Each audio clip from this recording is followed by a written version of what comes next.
Hello, welcome to DS science classes. I am Deepika Parmar. So I hope आपने सारे lectures को continue लगा लिया है। ये उम्मीद करती हूँ आगे के टॉपिक को आज स्टार्ट करेंगे। ये हमारा लास्ट लेक्चर होगा एंड एक दो लेक्चर के बाद हमारा ये चैप्टर कंप्लीट हो जाएगा, क्लोज हो जाएगा। देन हम उसके बाद अगला टॉपिक स्टार्ट करेंगे फिजियोलॉजी का। ये उम्मीद करते हैं आप सारे लेक्चर्स को लगा रहे हैं और आपका मिक्ट्यूरेशन का प्रोसेस कंप्लीट हो चुका है। क्या होता है मिक्ट्यूरेशन? जो यूरिन को बॉडी से पास करने की पूरी प्रोसेस होती है उसी को हम क्या बोलते हैं? मिक्ट्यूरेशन। तो ये एक बार, दो बार, तीन बार हम कर चुके हैं। आई होप आपको ये अब अच्छे से दिमाग पर बैठ गया होगा। इसके बाद जब मिक्ट्यूरेशन हो जाता है तो नॉर्मल कंडीशन है कि आपकी किडनी अच्छे से काम कर रहे हैं, यूरिन का फॉर्मेशन अच्छे से हो रहा है जैसे नॉर्मली होता है, देन यूरिन भी इजीली पास हो पा रहा है। तो ये तो हमारी किडनी अच्छे से वर्क कर रही है तब की बात है। लेकिन ऐसा हमेशा नहीं होता है कि हमारी बॉडी के सारे ऑर्गन्स अच्छे से ही काम करें। थोड़े उतार चढ़ाव बॉडी में होते रहते हैं। अब जैसे आपका डाइजेस्टिव सिस्टम है, उसका काम क्या है? फूड को डाइजेस्ट करना, केमिकल फॉर्म में तोड़ना, फिजिकल से केमिकल तक वो तोड़ता है। लेकिन कभी कभी बहुत कंडीशन में ऐसे हो जाते हैं, कुछ भी हो जाता है जिसके कारण हमारा डाइजेस्टिव सिस्टम अच्छे से काम नहीं कर पाता है, उसमें कुछ दिक्कत आने लगते हैं, लीवर कमजोर हो जाता है, स्टमक काम नहीं करता अच्छे से। तो ये सारी चीज किस कारण से आ जाती है? कहीं ना कहीं हमारी लापरवाही, दूसरा कुछ कमियों के कारण जिसपे हम ध्यान नहीं दे पाते हैं, लापरवाही कर देते हैं। सेम उसी प्रकार हमारी बॉडी के सारे ऑर्गन्स कभी ना कभी फेल होने लगते हैं। मतलब जैसे मशीन है कोई भी, वो कंटिन्यू वर्क करती जा रही है, करती जा रही है, करती जा रही है, और हम उसे रिपेयर नहीं कर रहे हैं टाइम टू टाइम, तो उसमें कमियां आएंगी और वो खराब भी हो जाएगी। वैसे हमारी बॉडी का काम है, अगर हम उसे रिपेयर नहीं करते हैं, मतलब हम उस पर ध्यान नहीं देंगे, तो हमारी बॉडी के ऑर्गन्स भी ऐसे काम करना बंद करते रहेंगे। सेम अगर हम किडनी की बात करें तो किडनी वैसे तो नॉर्मली अच्छे से वर्क कर रही है तो अच्छी बात है, लेकिन किसी कारण अगर आपकी किडनी भी काम नहीं कर पा रही है, उसके और भी सिस्टम काम नहीं कर पा रहे, इसके जो यूरिन फॉर्मेशन अच्छे से नहीं हो पा रहा है, किसी भी कारण बस किडनी का फंक्शन जो है स्टॉप हो गया है, रुक गया है, किसी कारण से वो स्लो हो गया है, तो इस सिचुएशन में कुछ डिसऑर्डर क्रिएट हो जाते हैं। ये बात की थी। तो जो डिसऑर्डर क्रिएट होता है, जैसे हमने देखा था हार्ट अच्छे से काम नहीं करते तो कई सारे डिसऑर्डर देखने को मिलते हैं, डाइजेस्टिव सिस्टम अच्छे से काम नहीं करता है तो उसमें भी हमें कई बीमारियां दिखाई देती है। ऐसे ही अगर हमारी किडनी अच्छे से काम नहीं कर रही है तो भी उसमें भी डिसऑर्डर आ जाएंगे। अब बेसिकली किडनी का क्या काम है हम बहुत अच्छे से जानते हैं। किडनी का काम है एक्सक्रीटरी प्रोडक्ट, मतलब यूरिया, अमोनिया, ये सारी चीजों को बॉडी से बाहर निकालना इसका काम है। अगर ये अपना काम अच्छे से नहीं कर रहा है, मतलब फेल हो गया अपने काम में, वो यूरिया या अमोनिया इन सब चीजों को एक्सक्रीट नहीं कर रहा है, बाहर नहीं निकाल रहा है, तो इस सिचुएशन में क्या होगा? हमारी किडनी में डिसऑर्डर क्रिएट हो जाएंगे। अब डिसऑर्डर कैसे क्रिएट होता है? तो ये कहीं ना कहीं दिक्कत हो जाती है हमारी बॉडी के ऑर्गन्स के साथ, लापरवाही हो जाती है थोड़ी, इस कारण से हमारे ऑर्गन्स काम नहीं कर पाते। किडनी का काम क्या है? यूरिया को बाहर निकालना, अमोनिया को बाहर निकालना। अगर वो ये नहीं करेगी, बाहर नहीं निकालेगी, टाइम से अपना काम नहीं करेगी, तो हमारी बॉडी में टॉक्सिन बढ़ेगा, जहर फैलने लगेगा, जिससे जो व्यक्ति है, कोई भी इंसान है, उसकी डेथ भी हो सकती है। इसलिए हमारी बॉडी के सारे ऑर्गन्स का जो काम है वो बहुत इंपॉर्टेंट है। कोई भी अगर लापरवाही करते हैं, कोई भी ऑर्गन, अगर आप सोचिए, अगर आपका डाइजेस्टिव सिस्टम अच्छे से काम कर रहा है, किडनी नहीं कर, ठीक है चल जाएगा? बिल्कुल नहीं। जैसे कंप्यूटर सिस्टम पर सारे सिस्टम का चलना बहुत जरूरी है, एक सिस्टम के बिना भी पूरा सिस्टम नहीं चल सकता। वैसे हमारे सारे ऑर्गन्स का काम करना बहुत जरूरी है। जब तक ये सारे ऑर्गन्स काम नहीं करेंगे तो हमारा ये सिस्टम नहीं चल पाएगा। इसलिए सारे ऑर्गन्स को कंटिन्यू काम करना बहुत ज्यादा जरूरी है, क्योंकि सारे ऑर्गन्स एक दूसरे से रिलेटेड होते हैं। सेम अगर किडनी अपने काम अच्छे से नहीं करती है, एक्सक्रीटरी प्रोडक्ट को बाहर नहीं निकालती है, तो इस सिचुएशन में हमने क्या देखा था? क्या क्रिएट हो जाता है? Kidney failure. किडनी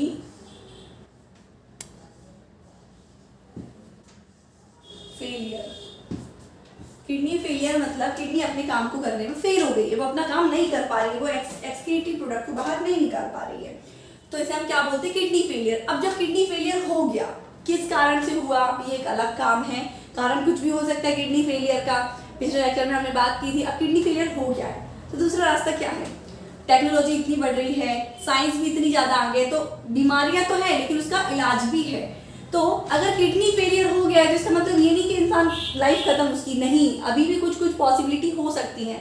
जैसे अगर आपकी दोनों किडनी डैमेज हो गई, काम करना बंद कर दिया है, तो हम इस सिचुएशन में दूसरे की किडनी ले सकते हैं। दूसरे ऐसा नहीं कि हर किसी की ले ली, नहीं, कुछ कंडीशंस होती है उनको हमें फॉलो करना पड़ता है, उसके अकॉर्डिंग हम दूसरी किडनी को अपनी बॉडी में ट्रांसप्लांट करवा सकते हैं। तो इसको हम क्या बोलते हैं? Kidney transplant. किडनी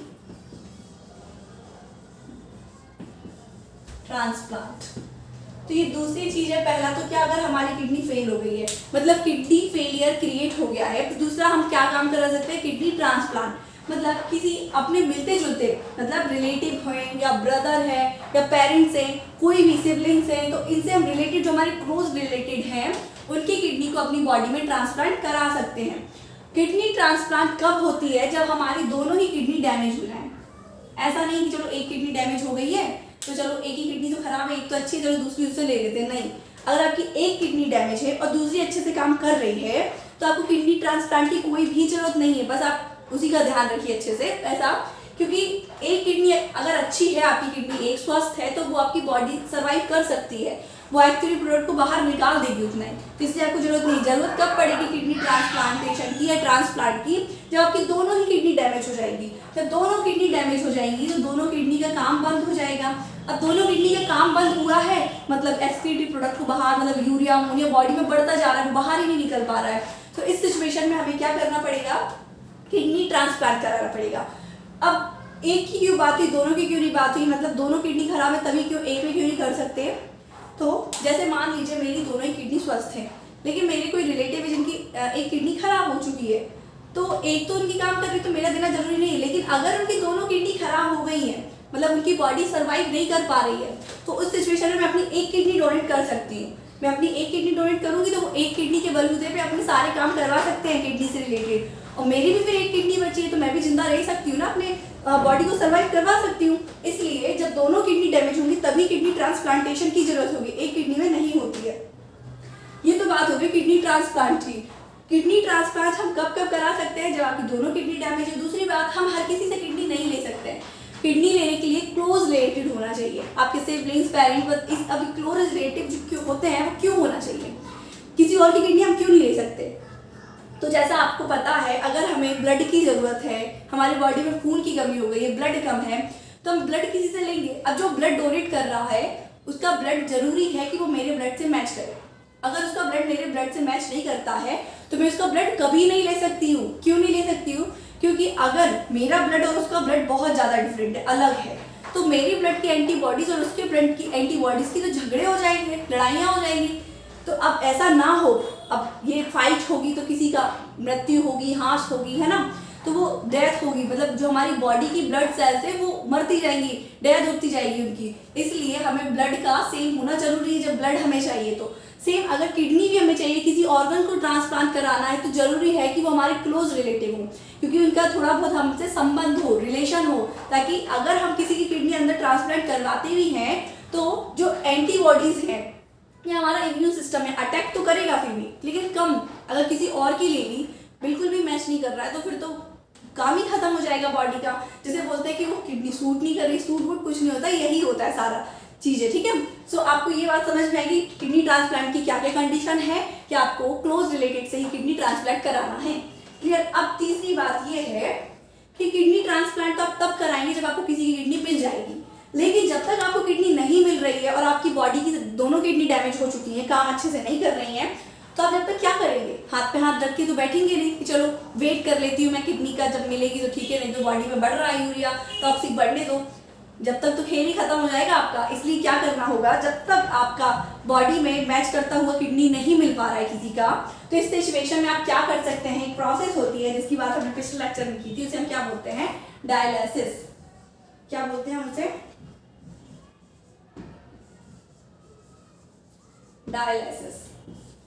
डायलिसिस एक ऐसी प्रोसेस है जिसमें आर्टिफिशियली विदाउट किडनी के ऐसे काम करवाते हैं जिससे जो ब्लड में एक्सक्रीटरी प्रोडक्ट है, यूरिया है, अमोनिया है, बाहर निकाल लिया जाता है। इसको हम बोलते हैं डायलिसिस। डायलिसिस क्या होता है, जब आपकी बॉडी में यूरिया बढ़ता जा रहा है क्योंकि आपकी किडनी काम नहीं कर रही है, किडनी काम नहीं कर रही है, आप उसका ध्यान नहीं रख पा रहे हैं ना, इसके कारण कि दोनों किडनी डैमेज हो गई। अब दोनों किडनी डैमेज हो गई है, वो अपना काम नहीं कर रही है, यूरिया बढ़ रहा है, हमें जीवित रहना है तो हमें डायलिसिस की हेल्प लेना पड़ेगा। क्या होगा डायलिसिस में, आपकी बॉडी से ब्लड को बाहर निकाला जाएगा। अब ऐसा नहीं कि इकट्ठा ब्लड बाहर ले रख लिया, आप ब्लड बिना ब्लड के पड़े हुए हैं, फिर जब सही हो गया उसका सब कुछ निकाले तो वापस डाल दे, नहीं, बिल्कुल नहीं, ऐसा नहीं होता है। आपको डायलाइजिंग मशीन के पास बैठना होगा, उसमें मशीन से आपके एक ट्यूब से ब्लड निकाला जाएगा, एक मशीन में डाल के दूसरे ट्यूब से आपको फिल्ट्रेट करके वही ब्लड को डाला जाएगा। ये प्रोसेस कंटिन्यू चलती जाएगी, यहाँ से ब्लड जा रहा है और यहाँ से वापस आ रहा है, ताकि आपको पता ना चले किसी चीज़ का। अगर आपकी बॉडी से अचानक सब कुछ निकल गया तो आपको कैसा फील होगा? कुछ फील ही नहीं हो पाएगा, पहली बात तो ये है ना। तो डायलिसिस क्या है, अगर आप बात करें, डायलिसिस एक ऐसी प्रोसेस है जिसमें एक्सक्रीटरी प्रोडक्ट को बाहर निकाला जाता है। जब तक किडनी नहीं मिल रही है तो आपको सर्वाइव तो करना है, तो आप डायलिसिस की हेल्प लेंगे। अगर ये कोई भी बंदा है जिसकी दोनों ही किडनी कैसी हो गई है, फेल हो गई है, और जब तक इसे किडनी नहीं मिल रही है तो ये क्या करेगा, डायलिसिस कराएगा। डायलिसिस क्या होगा, यहाँ से एक ट्यूब डालेंगे और इस ट्यूब से हम क्या करेंगे, ब्लड निकालेंगे, और यहाँ पे जो मशीन होती है जिसे हम बोलते हैं डायलाइजिंग मशीन, इसमें इस ट्यूब को डालेंगे और इस ट्यूब से ऐसे ये ब्लड जो है पास कराएंगे इम्प्योर ब्लड को, वापस जब ये प्योर हो जाएगा तो इसको वापस से बॉडी में डाल देंगे। तो ये पूरी प्रोसेस है डायलिसिस की। अब ये कैसे होता है, क्या होता है, क्या क्या है, ये सारी चीज़ें हम देख लेते हैं। वैसे तो हम देख चुके हैं, फिर भी हम देखते हैं। तो डायलिसिस है हमारा दो प्रकार का होता है, एक होता है होमोडायलिसिस और एक होता है पेरिटोनियल डायलिसिस। होमोडायलिसिस जिसे हम देखने वाले, पेरिटोनियल की बात हमें अभी नहीं करना है। होमोडायलिसिस की कब कहानी स्टार्ट होती है, जब आपकी दोनों किडनी डैमेज हो जाएंगी, आपकी ब्लड में, होमो मतलब ब्लड से रिलेटेड है ना, तो आपके ब्लड में जब यूरिया बढ़ता जा रहा है, अमोनिया बढ़ता जा रहा है, मतलब जहर फैलता जा रहा है, एक्सक्रीटरी प्रोडक्ट बहुत बुरी तरीके से बॉडी में फैल रहा है, तो इस सिचुएशन में आप करेंगे कौन सा डायलिसिस, होमोडायलिसिस।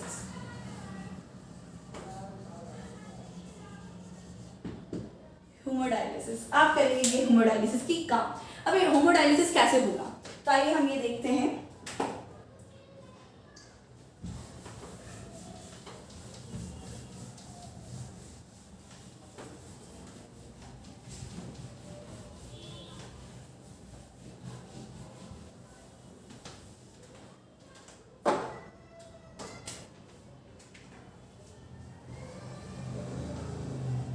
Process of dialysis।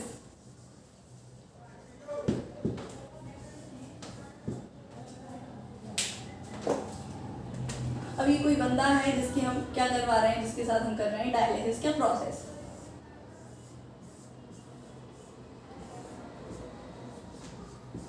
इसकी दोनों ही किडनी काम हो गई, खराब हो गई, काम करना बंद कर दिया है। तब इसकी हम एक यहाँ से आर्टरी से क्या निकालेंगे, ब्लड, इस ट्यूब की हेल्प से। अब आर्टरी से क्यों निकालेंगे, नॉर्मली तो हम वेन से ब्लड निकालते हैं। वेन से हम ब्लड इसलिए निकालना है क्योंकि अब जो ब्लड हमें जिसको प्रेशर चाहिए, हम उस ब्लड में प्रेशर हमें आर्टरी में ही मिलेगा, इसलिए हम आर्टरी लेंगे, जिस आर्टरी को हम बोलते हैं कन्वीनियंट आर्टरी। क्या बोलते हैं हम उसे, कन्वीनियंट आर्टरी। ये क्या है, आर्टरी है, आर्टरी। क्लियर। इस आर्टरी से हम क्या निकालेंगे, ब्लड, और इस ट्यूब की हेल्प से, इस ट्यूब को क्या बोलते हैं हम, सेलोफियन ट्यूब।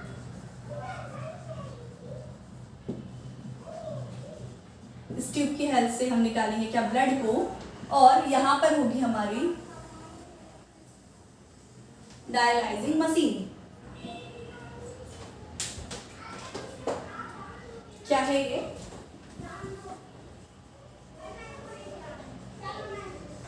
डायलाइजिंग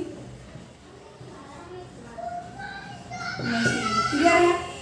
तो अब इस डायलाइजिंग मशीन में ये ट्यूब एंटर करेगा और इस ट्यूब में ऐसे ऐसे ऐसे ऐसे क्या होगा, फ्लूइड दौड़ रहा है, ब्लड दौड़ रहा है। इसमें क्या भरा पड़ा है, इम्प्योरिटी, मतलब अमोनिया, यूरिया, ये सारा भर भर के पड़ा है, क्योंकि आपकी किडनी तो काम कर नहीं रही है अच्छे से, तो किडनी का काम करेगी ये machine.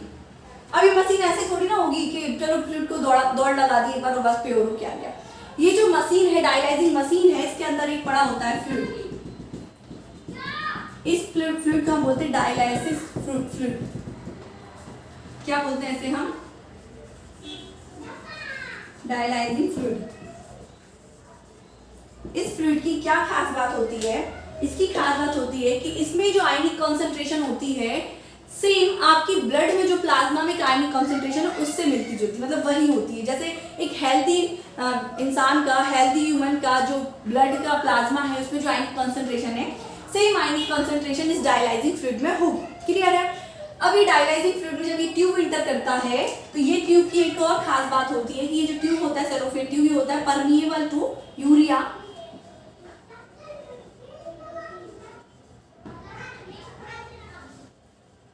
And other excretory product. मतलब ये परमिएबल होता है urea and other excretory product के लिए। अब ये जो फ्लूइड पड़ा हुआ है बाहर, ये तो बहुत ज्यादा प्योर है, मतलब अपने ब्लड के प्लाज्मा से मिलता जुलता है। तो क्या होगा, यहाँ पे यूरिया ज्यादा है, कौन है यूरिया, यूरिया यहाँ पे ज़्यादा होने के कारण यूरिया दौड़ लगाएगा, यहाँ पर इसकी आयन कंसेंट्रेशन हाई लो की तरफ जाएगी। तो यूरिया एंड H पॉजिटिव है तो ये भी इसमें से ब्लड से बाहर निकलता जाएगा और आते आते यहाँ पे कौन सा ब्लड बचेगा, प्योर ब्लड। अब ये कंडीशन चलती रहेगी और जब ये चलेगा मतलब जो डायलाइजिंग फ्लूइड उसमें तो यूरिया था नहीं, लेकिन जब डायलिसिस की प्रोसेस हो जाएगी तो उसके बाद इस डायलाइजिंग फ्लूइड में यूरिया भरा पड़ जाएगा क्योंकि हमारा ब्लड प्योर हो गया है। तो ये पूरी प्रोसेस होती है डायलिसिस की। तो आई होप आपको समझ में आया डायलिसिस क्या होता है। दूसरी बात ये कि जिस व्यक्ति की दोनों किडनी खराब हो गई हैं, उसके अंदर डायलिसिस हो रहा है तो क्या होगा, अब उसकी किडनी तो काम कर नहीं रही है, तो डायलाइजिंग मशीन के द्वारा किडनी जैसा काम करना पड़ेगा। तो क्या होगा, ये जो डायलिसिस की प्रोसेस है चलती रहेगी कितने, कभी 2 घंटे तक, कभी 3 घंटे तक, कभी 4 घंटे तक, 2 से 3, 3 से 4, ये लंबी प्रोसेस चलेगी क्योंकि किडनी तो काम कर नहीं रही है तो इसको काम करना पड़ेगा। और ये हर रोज तो नहीं, लेकिन हफ्ते में 3 बार दोहराई जाएगी, 2 से 3 बार ये प्रोसेस दोहराई जाएगी। अब जो डायलिसिस का प्रोसेस है ऐसा नहीं होता जैसे आप सर्जरी कर रहे हो तो बेहोश वगैरह कर दे, बिल्कुल नहीं। आपको बस यहाँ से कुछ सेंट्रल लाइन वगैरह डाली जाती है और बंदे को एक बेड पे लिटा देंगे, वो बढ़िया होश में रहेगा, अपने सारे काम कर सकता है, लेकिन दौड़ के नहीं जा सकता है क्योंकि उसको बैठना पड़ेगा डायलाइजिंग मशीन के पास। बस उस ट्यूब को लगा देते, सलोफिन ट्यूब की हेल्प से यहाँ से ब्लड निकलता जाता है, वापस डलता जाता है। जैसे आप आपको बॉटल ग्लूकोज का बॉटल वगैरह कभी लगा होगा तो आप क्या करते हैं, ऐसा तो नहीं आप बेहोश हो जाते हैं, नहीं, नॉर्मली बॉटल चढ़ता रहता है, आप अपने काम करते रहते हैं। सेम यहाँ पे डायलिसिस की प्रोसेस में आप बुक्स पढ़ते सकते हैं, कुछ भी कर सकते हैं, ऐसा कुछ नहीं कि बेहोश वगैरह करते नहीं। फिर है हमारी पूरी डायलिसिस की प्रोसेस। सो आई होप आपको डायलिसिस की प्रोसेस इजीली समझ में आ चुकी है। डायलिसिस किस कंडीशन में होता है ये भी बात हम क्लियर कर चुके हैं। अब हम देखेंगे कुछ चीजें। अब हमारा ये चैप्टर तो कंप्लीट हो गया है।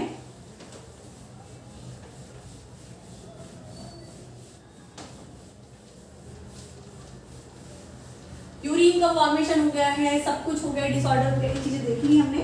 अब हम देखेंगे यूरिन, हमने फॉर्मेशन देख लिया तो यूरिन की कुछ बातें जानेंगे जो जरूरी है, जिससे क्वेश्चन उठ के आ सकता है।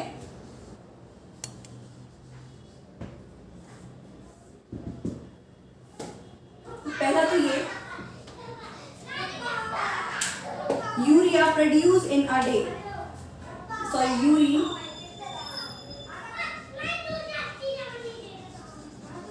प्रोड्यूस्ड इन अ डे, मतलब एक दिन में कितना यूरिन प्रोड्यूस होता है। तो हमने बात की थी एक दिन में अराउंड 1 से 1.5 लीटर यूरिन का फॉर्मेशन होता है। ठीक है। दूसरी बात पीएच ऑफ यूरिन की बात करें हम, पीएच ऑफ यूरिन तो कितना होता है, ये होता है 6। आपको आपकी बॉडी के सारे पीएच की वैल्यू याद होना चाहिए कि आपकी बकल कैविटी का पीएच कितना होता है, स्टमक का कितना होता है, इंटेस्टाइन का कितना होता है एंड यूरिन का कितना होता है। ये ऑब्जेक्टिव में ये क्वेश्चन आ सकते हैं। अगर हम बात करें बकल कैविटी की तो बकल कैविटी में आपका पीएच होता है 6.8 या 5 इसके समथिंग होता है। ठीक है, तो आपकी सारी चीजें। फिर अगर स्टमक की बात करें तो ये हाईली एसिडिक होता है, 1.8 के समथिंग इसका पीएच होता है। सेम इंटेस्टाइन का भी क्या होता है, इंटेस्टाइन का होता है 7.8 के समथिंग पीएच। और अगर यूरिन की बात करें तो यूरिन का पीएच होता है 6। तो ये बातें आपको याद रखें कि यूरिन का पीएच कितना है, बकल कैविटी का कितना है, स्टमक का कितना है, ये सारी चीज़ आपको क्लियर रखनी, याद रखनी है। तो क्या बात है यूरिन की, हमें क्या बात याद रखना है कि एक दिन में कितना यूरिन फॉर्म होता है, 1 से 1.5 लीटर। पीएच ऑफ यूरिन कितना होता है, 6। तीसरी बात colour of urine, colour of urine. अभी कलर ऑफ यूरिन क्या है, यूरिन देखा होगा ना आपने, कभी आपका यूरिन बहुत ज्यादा येलो निकलता है, कभी आपका एकदम ट्रांसपेरेंट यूरिन बिल्कुल हल्का सा येलो होता है। तो ऐसा क्यों होता है, ये डिपेंड करता है कि आप पानी कितना पीते हैं। जब आप पानी ज्यादा पिएंगे तो आपका यूरिन नॉर्मल होगा, ट्रांसपेरेंट टाइप में होगा, बिल्कुल कम येलो होगा। लेकिन जब आप पानी बहुत कम पी रहे हैं तो इस सिचुएशन में आपका यूरिन बहुत ज्यादा पीला होगा। तो कलर किसके कारण होता है, तो कलर होता है हमारा यूरिन का यूरोक्रोम के कारण। तो आपको ये बात याद रखना है कि जो आपका एक्सक्रीटरी प्रोडक्ट है, फीसिस है, यूरिन है, इसका कलर कहाँ से मिलता है, यूरोक्रोम के कारण। यूरोग्राफ इसका कलर देता है। तीसरी बात अगर बात करें हम, urea passed in a day,